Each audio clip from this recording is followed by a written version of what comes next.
The word art, it was the last word to be defined in the first Oxford Dictionary. Do you think AI and robotics could replace your skills? They've already done it. Machines that Yeah. would do line by line and Yeah. shade by shade, and they would replicate a photograph. Let's go back to what is art? Ali Kashwani, a beacon of creativity in the UAE's art scene.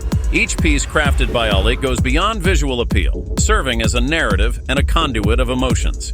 The focus of Kashwani's paintings is often about people and the human experience, and he drives his inspiration from his Arabian culture, environment, and heritage. Pablo Picasso was a known communist. He was a communist, but he played the game because he sold his art to wealthy people. It's a photograph of a little girl holding a camera, taking a photo of her legs. One leg is with a slipper, one is without. Is it art?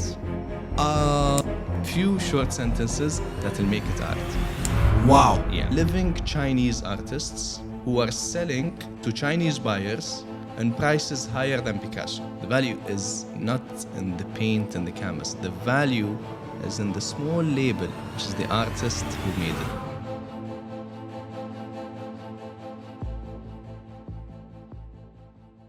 Ali Kashwani, welcome to Xenotalks. It's an absolute honor to have you here. You know, you're an absolute legend when it comes to the world of art, the work that you do, the way that you blend between so many different genres and centuries and customs and cultures. Like, there's a lot going through that head of yours. So please tell us a little bit about yourself and how did you dive into the world of art?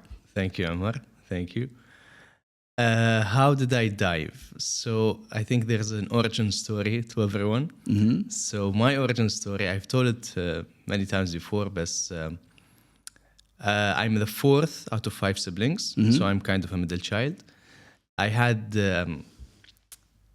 liked art from the beginning. When I was young, I used to draw. And my sister, who's older than me by a couple of years, I used to copy her when she does her art projects. So I would sit beside her when I was very young, and I would draw. And then came a day in 2003. So you're talking 20 years ago. I was about 7 years old at the time. And I did a drawing and showed it to my mom. And my mom was like, wow, that's amazing. And that was it. And I think in my child mind, I was like, wow, I'm good. I'm really good at something. So I'll just continue at that. I mean, I don't know in an alternative universe if that instant didn't happen, I'll probably be doing something else today. Yeah. But it's just that encouraging word to a child from his mother just propelled me to like a path. And then it was a hobby for a long time. Okay. It was a hobby for a long time. In school, I was the guy who drew, you know? And then at school, you always had that guy who's good at drawing, who's good at art. And it was just that. And when I went to university, I wanted to become a mechanical engineer because I like building things. You know? I like building things. Not because you were forced by the family. No. It was. I wanted it. Okay. I mean, I still want to. Okay. We'll see. But I like building things. I like machines. I like the little pieces, the details. And you can see it maybe in my art somehow that I like those intricate details. And when I went, it's like when you want something and then you study it, actually it's different. And then I found the School of Art and Architecture and Design. And I was like, okay, I'll switch. Okay. And then I told my family that basically if I became an engineer, I'll just become another engineer. Yeah. But if I went in the field of art, I might be one of the best. So I'm still trying to prove that point. That's interesting. So, you know, Ali, why do we always hear about the starving artist? Are all artists starving? Well, at least not, of course, not the ones who are selling in these top galleries in London and New York and Paris, but like, you know, when artists get into art, are they all starving? I think at the heart of every artist, they're an idealists. They want to live in a utopia, basically. People who make art and just everyone is happy with it. And most people who think like that won't play the game of socializing. So just an example that to illustrate the whole thing. Pablo Picasso was a Spanish artist who lived in France. Pablo Picasso was a known communist. He was in the Communist Party. Yeah. And he lived in Paris since he was in his 20s until he lived a long life. And he became very wealthy, Pablo Picasso. He's one of the few artists in modern times to pass away and leave a big fortune because he sold his art to wealthy people. While he was still alive, of While course. he was alive, of course. But that goes against the communists because who do you sell your art to? Yeah. You sell your art to big capitalist people, you know, Yeah. the wealthy. So he was a capitalist communist. He was a communist, but he played the game. He played the game, and he was like, yes, I in my heart, I believe in this, but for me to live, I'll do this. You can call it hypocrisy, you can call it whatever, but he was smart, nonetheless. Was it because he was smart, or was it because he was an artist? That's the paradox. I mean, that's the thing. Most artists, I think it goes beyond that. It goes to like psychology. Most artists and creative people are introverts by nature, and introverts do not go out of their way to meet people who would basically like scout for talent. Yeah. And when you find an artist who's not an introvert and who goes and sells his story and his artwork, and someone finds him, like a gallery or a person who's like, okay, I'm gonna invest in that person. Those people go way up. But most people who are introverts, they'll just paint and paint and paint till what end? Yeah. And then that's basic what I think where the image of the starving artist comes from. Interesting. So like, you know, when you talk about, well, on the topic of starving artists, obviously it's mostly derived out of there isn't a really good, strong economy or support system or infrastructure for artists. I mean, yes, you have residencies for artists for that time, but then beyond that, there isn't really a good safety net for them to just sit there and paint all day, whether they sell or not, whether they'll be able to have a chance to get it exhibited or not. There's also like the politics of art. You know, well, there's political art, but then there's also the politics of art. Yes. So there's so many things around that. I want your thoughts on all of this. I mean, it is very interesting, but let's go back to like what is art itself. Okay. So the word art was actually a very interesting piece of information. It was the last word to be defined in the first Oxford Dictionary. Really? So when they did, like, there's a good movie. It's Mel Gibson and Sean Penn. It's called The Professor and the Madman. Oh. Sean Penn, was it, or Dustin Hoffman? Anyway, Yeah. it's The Professor and the Madman. Yeah. It's a recent movie, a few years back, and it was about the story of the professor who made the first Oxford Dictionary. The last word that they struggled with was art, A-R-T. When did it start? Where did it come from? Now, what I know is that the word art, as we know it today, it's like art. Just they have a painting for the sake of the painting, you know? Didn't exist before the Medicis in Florence during the Renaissance. So you're talking 15th century, which is not a long time ago. In historic sense, it's like 500 years, like 20 generations or 30 generations. That's nothing. So the concept of art didn't exist. What existed was a craftsman or an artisan. So if I'm a sculptor, I sculpt things. If I'm a painter, I'm a painter. If I do mosaics, I'm a mosaic person, you know? It was a craft. It wasn't an art. It had a purpose. It's like a carpenter. A carpenter is an artist or isn't an artist. Nowadays, some might say he is an artist, but we know it's a mihna, yani. It's a job. Profession. It's a profession, you know, a carpenter. So the word art itself didn't exist until a certain point in time. Yeah. That's interesting you say that. Yeah. Just a side note, I want to say, you know, they also say, there's always this meme that says, the earth without art is just Yeah, I mean, it's just a funny thing. Yeah. And then going back to the Medicis, the Medicis were a noble house in Florence. They were Italian. They were very wealthy, and they wanted to bring back the image of ancient Europe, which is ancient Greece and Rome. They wanted the rebirth of culture. because for 1,000 years it's known as the Dark Ages or the Middle Ages. From let's say 500 AD until 1400, it's known as the Dark Ages.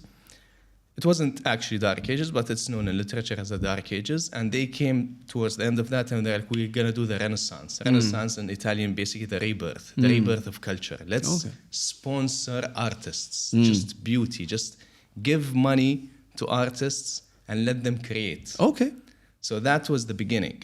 And that was still basically is the infrastructure of art. You have to have a wealthy upper class that is heavily invested in culture and beauty for the sake of beauty, for them to facilitate and basically, pour money into the artist's circle. Without that, you'll have a bunch of starving artists. Interesting. Yeah. You say that here in the UAE recently, when you look at our utility bills, they would have a fee, or even when you're renewing your license, it's like knowledge fee, innovation fee. Why don't we have like an artist fee or art fee? Do you think that, imagine there was a tax levied to support the arts community, maybe that would work. Do you think that would be a good idea to just provide almost like a fund? There should be like an art fund. In the UAE, I would say, you have like, let's say we did the tax fund and you raise, for example, let's say $1 million per year, for example. And then you have like 100 artists. So each artist will get 1,000. And then, basically. So, and on the other hand, you have like government entities that would give each artist 100,000, but on their own terms, So the funding is there for artists, I would say, because I'm in the circle, and I know the initiatives and I know the programs that the government is doing, and it depends. From the federal government, they have their own initiatives. From separate Emirates government, they have their own initiatives, and they all vary in funding scales.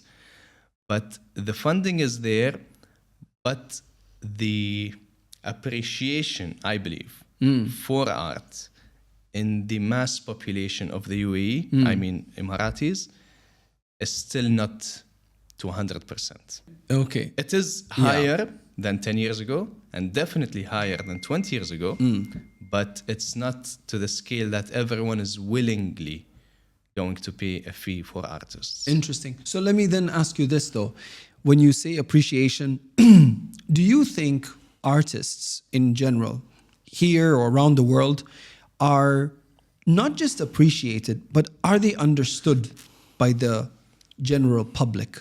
Because what I always see, Ali, when I go to art exhibitions or when I go to different events, you feel the artists sort of like in their own circle, and then the rest of the community is not with them. Or you feel like some people feel like artists are like pompous and they're very, very proud and arrogant sometimes. They get this thing. Not you, by the way. You're like the nicest human being I've met. Okay? From day one, we just connected really well. But there's this perception sometimes. Like either an artist will speak in a very, very creative way that the normal person doesn't understand or appreciate, or then there's this other side about, oh no, maybe they have this superiority complex. What are your thoughts? What do you think? Because you seem very balanced from the day I met you, unless you're hiding a side that you don't want people to see. But it's all good. This is a platform to talk about it. I think it goes back to what we said, because artists who play the game, the actual game of becoming in that elite level of artists, are not trying to impress the regular Joe. They're trying to impress the upper class, the 1%. And the 1%, just like the regular Joe, like to be special. And I like to own something that's exclusive. And if I find that pompous artist, as I mentioned, I'll basically something that people don't understand. It's just me, and it's very expensive, and it's and a lot of it is just marketing. Yeah. So one of the reasons, not the reason, but one of the reasons I got my master's in art history and museum studies is basically to tell my opinion on a painting. And if someone questions my opinion, I'll be like, you know what? I have a master's in art history. I know what I'm talking about. You know, Yeah. it's just like when you're a lawyer Yeah. and you tell your opinion on a case, Yeah. no one can question your opinion Yeah. because your opinion is a professional opinion.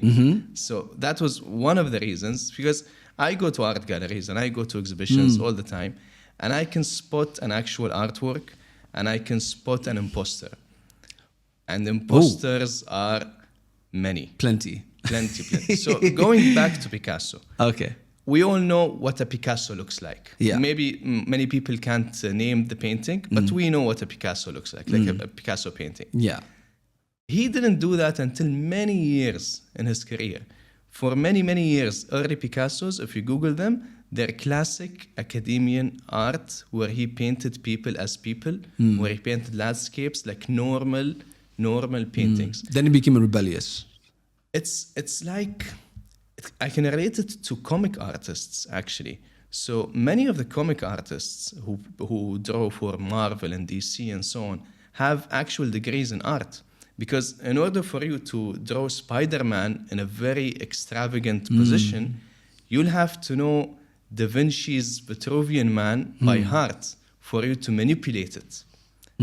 So you have to know the fundamentals very well in order for you, like, okay, I know it, now I'm going to do something else. Okay. So Picasso or a comic artist know the fundamentals. They know how to paint a normal academic painting. They know the values, the shading, the principles of art, and then they get the right to manipulate, to rebel, you know? And that's an artist, you know? He spent the time. He spent the time doing the hard work, and now he gets to basically be as abstract or cubist as he wants. Yeah. But for a person who's like, I'm just going to jump into that abstract art, I'm like, Yeah. do you actually have the right to do so? Yeah. Because, you know. But then, so let me ask you this, Ali. You know, it's just like when they say beauty is in the eye of the beholder. And even when it comes to art, you'll see a painting. People will go and they see, especially if it's abstract. One will say, you know, oh, hey, I see this. But then somebody, and then this person might say, oh, this is what I assume that the artist was trying to say. But then there might be someone, like you just said, who did study art and everything else, and is able to tell even more details.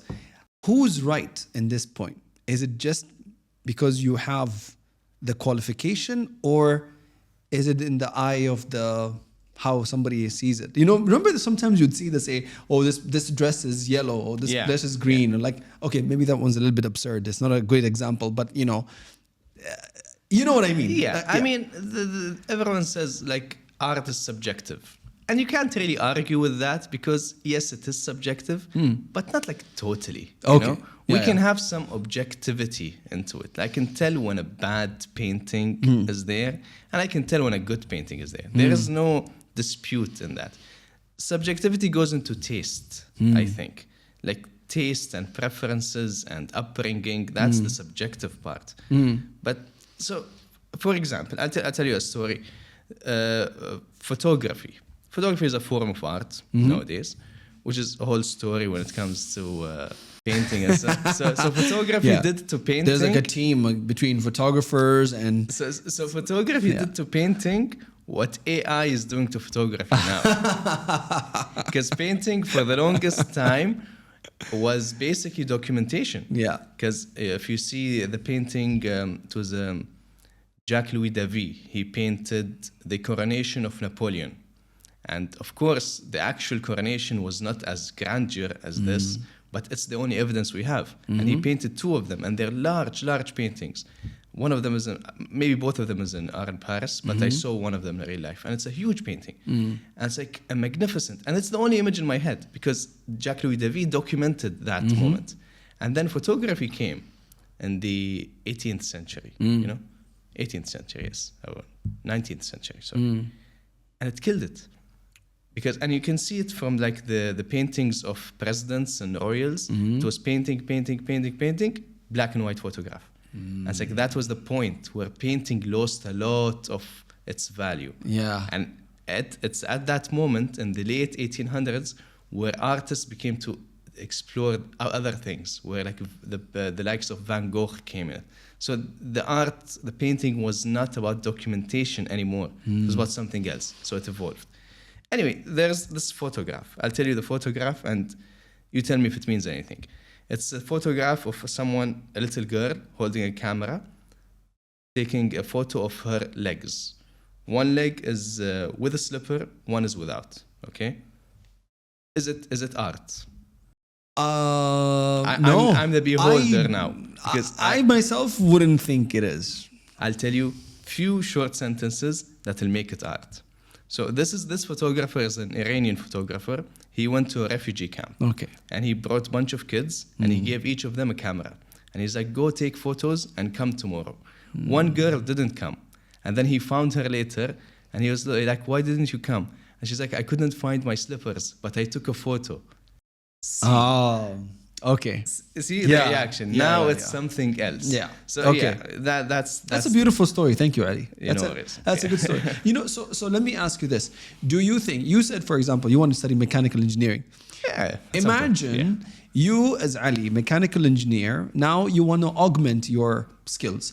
You create a robot, you feed it with AI as well, and you give it access to get some paint and do a painting, and then you give it some message and say, I want a painting of this landscape or something, and it uses that. And do you think AI and robotics could replace your skills?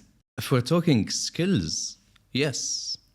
If we're talking like actual accuracy, they've already done it. Like they are for machines that would do line by line and shade by shade, and they would replicate a photograph. But I say this to a lot of people who ask me about such things, that if you see a painting in a museum and the painting is valued at, let's say, 100 million euros, okay? The value is not on this canvas. The value is not in the paint and the canvas. The value is in the small label just by the photo, just by the canvas. The signature. Which is the artist who made it. So why is the Mona Lisa so famous or so expensive? They valued it and they said if it was ever to be sold, it would be nothing less than $1 billion. Okay, the Mona Lisa was one of the paintings that were with Da Vinci when he died in France when he was working for the French king at the time, and Da Vinci was Italian, and he was painting the Mona Lisa, who they say is the wife of a famous merchant in Venice or in Florence in Italy. And he was painting it for 12 years and he didn't finish it. So the one that we all go to see is probably an unfinished painting in all cases. He didn't finish it. And it was with him, and it was known for Da Vinci that he took his sweet time. So he painted for he procrastinated.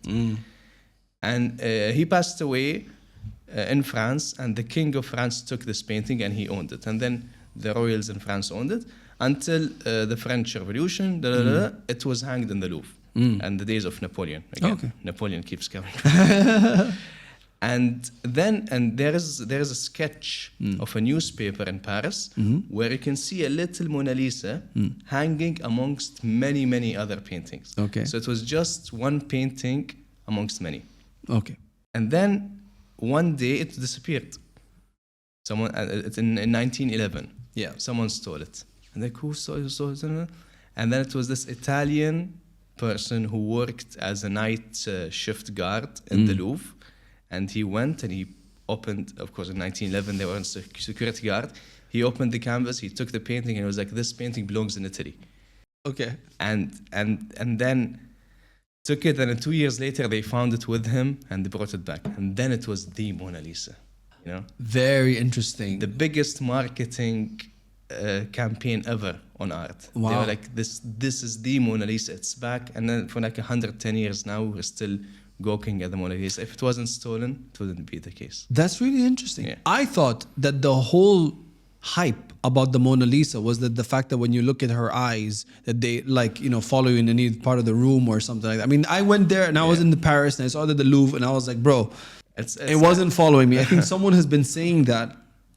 And literally it became like you almost, whenever the Mona Lisa is mentioned anywhere, that's what they talk about. Yeah. And also they keep talking about how beautiful she was. I can tell you because again, maybe we shouldn't. I have my shield myself.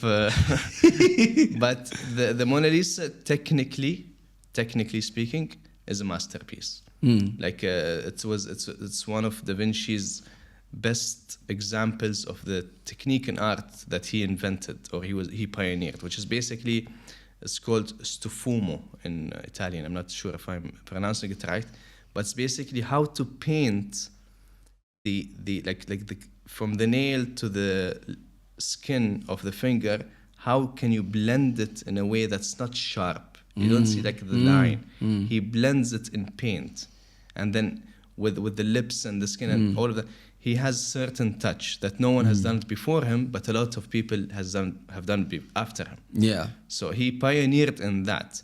But Da Vinci, in my opinion, has better paintings. Interesting. So, let me ask you this, Ali. I want to go into your artwork. Yeah. We want to show people the stuff that you create. When do you think, God willing, that your paintings could be worth $1 billion? Actually, I asked one of my professors in the masters, I asked him, when does a painting become a masterpiece? I wanted to know, because every painting was contemporary art when it was made. It was modern art. It was something that's new. I think somebody should steal one of your of your paintings. Maybe I should steal that book that you got there. Steal that sketchbook, because you have some amazing stuff there. And I probably have to steal that and then make it come up in 20 years from now. Then we can share the revenue. 20 is just too quick. Ah. He said Okay. there isn't one answer. Okay. But a rule of thumb, based on other artists who made masterpieces and became masterpieces, 40 years. 40 years, then it will become a masterpiece. And that's why a lot of artists do not get to see their works become masterpieces. Because if you're doing art for like 50 years, you'll be lucky if you have a couple of masterpieces, okay? If you're doing art for 50 years, you'll be lucky if you have a couple of masterpieces. And then probably you'll have them towards the end of your career. And then you're talking 40 years plus. So, and then the fact that when an artist passes away, it means for the audience that there will be no more of this art. It became a scarce commodity. So the value goes up, and then the marketing goes up, and then the appreciation goes up. So it's like 40 years since its creation. That's the rule of thumb. Yeah. Is there a lot of racism in the art world? Usually this is a space that you would think it's probably like a liberal community where people are more accepting of others and ideas and cultures and colors and everything. But then when it comes to pricing artwork or putting a value on what is a masterpiece, what's not, do you think that maybe there's more European/Western art that's more valuable than opposed to, let's say, from a country that's more developing or something like that? I mean, nowadays it's hard to tell. I can tell historically, just in a moment, but nowadays it's very hard to tell because there's this website that's called Art Price, okay, where you can have an account and go on, and you can see all the artworks that have been auctioned off year by year in all the famous auction houses, so Christie's, Sotheby's, and all the others. Okay. And you can track and you can see the provenance. The provenance is basically who owned it from the artist until the current owner. So who owned it, when did they sell it, who do they sell it to, what price, and so on.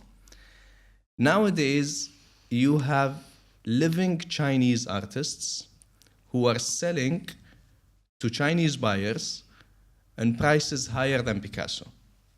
Wow. Yeah. So that is basically, it's disrupting the whole thing. So you can't really say, can I say the artwork is racist? Chinese are selling to Chinese higher than Picasso, living artists. So nowadays it's not clear waters basically. So and again, in places such as the UAE, such as Saudi Arabia, where you have national artists who can sell to national patrons of art in very high prices. So in the big picture, you can't tell. But I would say it depends who are you selling to in which market. So, yeah. You know, one of the, I think both you and I, we highly respect this man. And I'm sure there's others as well in the region.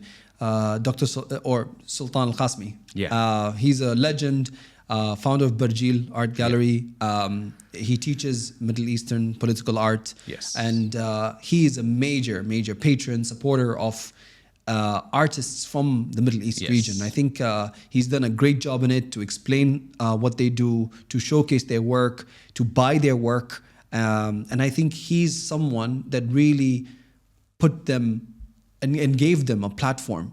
Before his work and his efforts, I didn't know anything about them. I almost thought they never existed. I mean, I was maybe a bit naive, but I never thought these artists in this region existed. And I started hanging out with Sultan and being around him, and going to his majlis in Washington and Boston and, you know, in New York.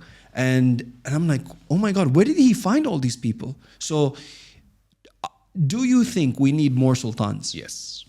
Sultan bin Saud Al-Qasmi, I have the pleasure of knowing him and meeting him a few times, and actually selling one of my artworks too in a recent auction. Okay.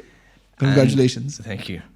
And I would go out of my way. I don't think he'll like this, but I think he's a modern Medici to the region. Okay. You know, he is a patron of art, and he is a collector of art, and he is one who is basically conserving the movements of art, modern Arab art, that has been going on for the last 100 years. And if people like him are not doing it, it'll be lost forever very quickly. Do you think maybe there are others coming up like him? Yes, I think so. I think what he's doing, a lot of who are listening to him now and learning from him, 10, 15 years down the line, they'll have the purchasing power. Yeah. Myself and you might be one of them, you know? Yeah.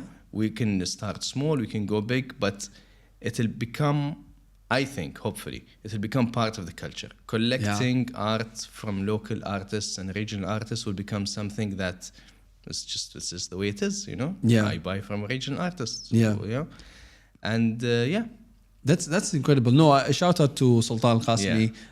We love you, Sultan, and we really support and are appreciative of the work that you're doing for the region. So, yes. So Sultan, no, for sure. I mean, now, so let me ask you this. What do you think that needs to happen to cultivate that sort of like culture of art? You know, you grow up in an environment, especially I think in this part of the world. Yeah. You tell your parents you want to become an artist, they probably want to kick you out of the house and tell you go live off the street, go work at McDonald's, and good luck. Yeah. You know, Yeah. It's not something that is that people even put on the agenda. We all know the typical, you know, jobs that you have to go out for. Maybe now there's a lot of hype given to AI, coding, and everything else. Do you think more needs to be done to educate the community more about the value that you can get from going into the art world? I mean, for sure, education, yes. The value of art, the value of artists, the importance of artists to have, not for the nation itself, but for the nation to celebrate in front of others. Like, if you go back to like the beginning of the union in UAE, it's 1971, the population was X amount. You need lawmakers, you need engineers, and you need basically employees who know language, who know systems, and who can build the country, you know. Artists are not in the picture, you know. There's this famous saying that I will study law, so my son studies engineering, so his son studies art. So that's the level of priority. But back in the 70s, art is not in the picture. It's not a priority, you know? You need more important things, more tangible things, which is a true thing. However, you have a few individuals who went, and I call them pioneers of Emirati art, who went out of their way and studied art and pursued art for many decades. And only now, and in the past 10 years, where we celebrate them on an international level. So, as a nation, we look for these people when the time is right. When the opportunity is right, we can say, here are our cultural people, you know? Yeah. We celebrate them. So you need to educate people that artists are not just important inside, but it's also important for the image of the nation outside. You want the world to see that this is a place that supports artists and art and culture. Yeah. You know, I think just this is the last question because I know we're running out of time, but I wanted to ask you this, Ali. Do you think that there needs to be an education around how art can contribute to other things, so like to mental health and well-being? Like, for example, they talk a lot about the effect of certain colors on someone's, you know, psyche, whether if it's blue or green, or like the way that if a a hospital room, if it's designed a certain way, it might amplify certain hormones that will make you or accelerate you getting better. Or, for example, if you put it in a workplace or you know, I think there was a story even about like the iPhone. Yeah. The reason why the iPhone is so successful as opposed to our old phones like the Alcatel and Motorola and the rest of them, which used to be just black and gray and whatever. But when Steve Jobs at the time included, I think, from artists and all those colors, that's why we're so addicted to our screens, because of the effect of that inspiration. So do you feel like there's almost like not enough awareness or a disconnect between art and practicality or functionality of our daily lives? Yes, I think people who are smart and appreciate art and can manipulate art and use its element, they are the people who convince you to buy stuff. It's a good marketing scheme, but you need someone who's so it goes. I hate that left brain and right brain kind of thing, but it is kind of true to a certain extent. Some people are good in analytic knowledge, and some people are more creative, big picture knowledge. And the people who are creative are not disciplined most of the time. It's just the way it is. Their brain are not functioned to be disciplined. They're like you know, they want to get out, do something new. That's the problem, because I'm not disciplined and I'm also not creative. Like, I'm not an artist, so like I don't know where do I fall. I don't know, but we need to discuss that another episode. Yeah. And there's this nice saying that creative people find companies and non-creative people run them. It's a good point. Yeah, so the person who has a nice idea is not the person to carry it through. Okay. But if you can find a person who knows both, who can walk the line, that's the person who sells the iPhone. That's Steve Jobs, basically. You know, Ali, you may have not drawn or designed a masterpiece, but this interview was an absolute masterpiece. Thank you. Like, the information you gave us today is absolutely it's priceless. Sorry, this one doesn't have a cost, so no one can buy it because it's priceless. But thank you so much for joining Zeno Talks. You're welcome. Thank you very much for having me, and it's been a pleasure. Looking forward to seeing you soon. Thank you. Thank you.